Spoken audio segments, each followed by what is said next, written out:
Сәлем достар, бүгін біз палау жасайтын боламыз. Оған керегі сәбіз, пияз, ет, күріш, тұз, ақ май, сұйық май. Бәрін алдын ала дайындап қойдым. Енді қызып тұрған қазанымызға майымызды құйып, қызғаннан кейін пиязымызды салып, туралған пиязымызды салып қуырып аламыз.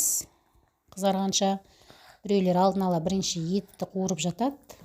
Мен бірінші пиязды қуырып аламын қызарғанша. Кейіннен етті саламын. Етті турап салған себебім палауым тез піссін деп, асығыс болған жағдайдан кейін тез піссін деп турап салдым. Міне қызарғанша қуырдым пиязымды, енді етімді салам.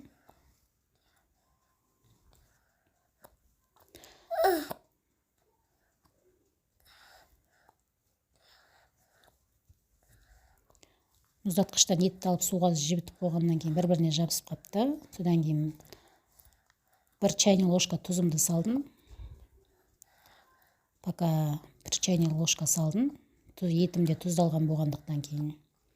Осын жаймендеп қуырып аламыз, бұқтырып қоямыз. Етте қызарғанша қуырып аламыз. Каналға тіркеліп, лайк басып, пікірлеріңіз қалдырып кетіңіздер. Мен күрішімді осылай жылы суға, тұзды суға салып, жібітіп қоям. Өйткені тез пісу үшін. Кейін етіміз қызарғаннан кейін сәбізімізді салып, сәбізді де қызарғанша кішкене қуырып аламыз.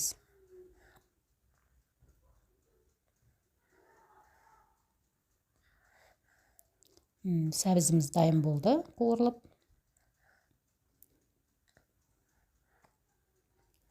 Енді су құямыз. Менде жарты кило күріш болғандықтан мен суды көп құймаймын. Осы еттерім көміп тұратындай су құйып, бір жарты сағаттай қайнатып қоямыз. Осылай қайнап, жарты сағат қайнап болды. Енді дайындап қойған күрішімізді суын төгіп, қазанға күрішті саламыз. Күрішімізді салып алып, бетін тегістеп аламыз. Егер суларыңыз аз болып жатса, кішкене күріш батып тұратындай 1 миллиметрдей су құямыз. Менде су маздау болғаннан кейін кішкене су құйдым. Осылай су құйып алдым. Бетін тегістеп, енді қайнатып аламыз. Беті ашық тұру керек. Осылай қатты қайнатып аламыз. Суы тартылды, міне суы тартылғаннан кейін бұқтырып аламыз. Осылай ортаға жинап, қасықтың көмегімен осылай тесіп шықтым. Осылай тесіп шықсаңыздар, ортасы шикі болып піспейді. Кейін бұқтырып қоямыз. Бір жарты сағатта бұқтырылып шығады. Кейін бұқтырылғаннан кейін осылай бір бетін осылай бір аударып аламыз. Кейін 5 минутқа қайталап бетін жауып 5 минутқа бұқтырып аламыз тағы.